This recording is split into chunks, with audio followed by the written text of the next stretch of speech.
I don't want to dive back into that conversation, but I think, part of that is I don't want people to think that because tech podcasts aren't popping, that black Mhm. people aren't into tech. Cause like black people are into tech, We we absolutely are. live it, we breathe it, even beyond just being the content creators that are making up the cool TikTok dances, we are definitely you know market piece of this whole economy. So I think this would do a lot to just bring that to light for everybody, basically, to see that yes, black folks do like tech and are into tech, and we do tech.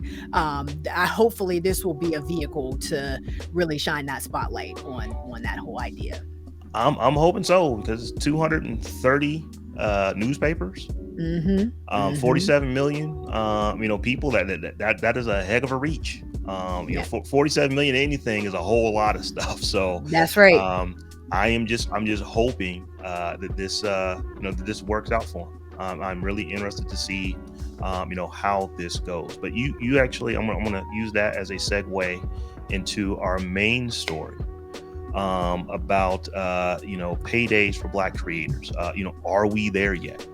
So why don't we go ahead and talk about what's happening on platforms like Tidal? Yeah, so it's funny because if you look at the DEI space right now, the diversity, equity, and inclusion space right now, like currently, I have a lot of friends in DEI and doing DEI work, and they'll tell you, like, folks was hype last summer, when George Floyd went down, and everybody was trying to be, pro black and woke, and how can I be an ally, and all the rest of that, and it was real popping, back when protests were in your face, every other day, and things like that. But you ask a DEI professional today, what all those commitments that those companies made, and we stand by our employees, and Black lives really do matter, and yada yada yada. They was all on soapboxes, last summer. But if you ask a Black DEI professional today, what that landscape looks like, and it's going to be a different story. You know what I mean? I won't say that companies have completely turned their back on that whole idea, but it's going to be a different story. You know what I mean? So I hope that this is not treated the same way, because right now there is a lot getting done. So Triller, which is like a kind of TikTok-esque app-ish, you do little videos, short videos and stuff like that. Triller is actually offering $2,000 a month plus $2,000 in company equity a month to creators, to Black creators. For you got to have, there's a whole bunch of content rules. You got to post two things on Triller, and then you have to post some stuff on some other platforms that mention Triller or reference Triller or whatever. So you're basically, this ambassador influencer for Triller, but they're offering 2K in cash plus 2K in company equity. Facebook has, they started this back in August 2020, so last summer, $25 million Black creators program. YouTube has the Black Voices Fund. I think they had about 20 or $25 million. TikTok has TikTok for Black Creatives Incubator. They actually gave 10 creators $50,000 each, to kind of get their pages popping or whatever. So there are a lot of different companies, social media platforms in particular, that are claiming to finally realize the importance and the value that Black content brings to their platforms. But again, is this going to be sustainable? Will this last? Because I looked at the Facebook Creators Program and the YouTube Black Voices Fund. They already have closed applications. Like, I don't even know when those applications are going to be open again for people to apply to be in those programs. So, I'm hoping this is not a one and done. The YouTube Black Voices Fund did say that this was going to be a multi-year effort, for support of Black creators. And through all these programs, you also get mentorship and, support from the platform, and all these other different things. So, they trying, I guess, if they got this much money to give us, how much more are they giving other creators? That's the other question. But where does this leave us as creators? versus other platforms. Right. And you mentioned money, it's not, yeah, you can just say, okay, give us some money, or give people money, give out money. But just throwing money at a problem is not necessarily the answer, because True. in this story that you mentioned, one of the creators said specifically they need to do more, or in addition to giving out money, they need to do things like tweak their algorithms, Boom, because boom, many boom. believe those algorithms makes their content harder to find, as well as combat unconscious bias. Of course, they were speaking out to Facebook, YouTube, and Twitter, the three that you mentioned, and some of them said, we're working on it. Right. So it's kind of Right. like, oh, we're doing this. And then it was like, all right, well, what about this? Right. So. Exactly.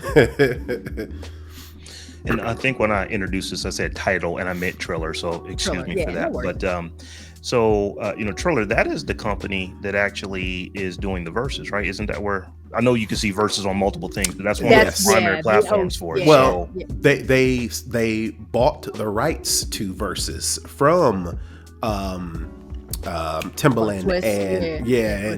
yeah, so they have the rights to Versus, and they do the boxing thing. So you hear all these with the Paul brothers, Jake Paul and the other Paul, whatever their Oh, guys, yeah. when they're fighting these Logan, celebrities. Yeah, Logan Paul, yeah. Yeah. That's where all those fights happen on Triller. So in addition to doing those, it sounds like they want to beef up their regular creators, versus trying to pay all this much for this high end stuff. Then maybe come up with some stuff, to support the bottom half. Right. yeah, my thought was with this is that this company isn't doing this. Oh, we're just going to help out Black creators. Right. They're expecting a return. It's not altruistic.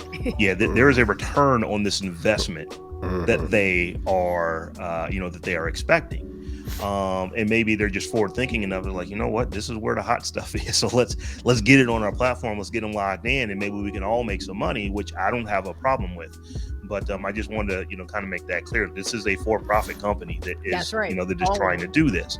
And I'm not going to get into the comments. I'm not going to get into the tweets about this. This week I did enough of that We already on our last know show. why we gotta segregate stuff. But yeah, I'm going to go ahead and Pay answer us. some of them questions And pay us first. what you pay white creators. You know what I mean? Then we won't have to segregate nothing. Keep it all Can together. you Pay everybody the same. imagine? Can you That's all. imagine Super simple. Can you imagine if a company set this up for white folks? Yes, we can imagine that. Right. Here's the thing: It's we don't already have there. to. It's already And there. y'all It making more exists. money. It is a thing. So, like I said, this is a company. I fully expect that they have a return on their investment in mind on this, but it's still, we have to make note to what they're doing this. Everybody's not doing this. It's like, we didn't read every single social media platform. We read a couple that are doing these type of things. And once again, it's because they expect that we want to make a return, on our investment. So like I said, I'm looking at this and it's like, it's decent money. It's something. It's something. I want to make a couple points though. To Terrance's point about the algorithm, I was thinking about that because I looked at if you're on TikTok at all, at Black TikTok is the official TikTok account for Black creators on TikTok. So they highlight different Black creators. It's a verified account. That's TikTok's account that they created to highlight Black creators. However, that account only has 102.3 thousand followers. That's not a lot in the grand scheme of TikTok. When you got people that literally post sandwiches every day and got, 2.5 million followers. So, I'm wondering, and I do follow them, by the way. So everybody listening, go follow at Black TikTok. I'm wondering if that's a function of the algorithm, because TikTok is not showing even their own Black creative content to enough people to get those numbers up. And, will that be the gotcha that they use to discontinue these programs when they say look that at all they're this, not being right?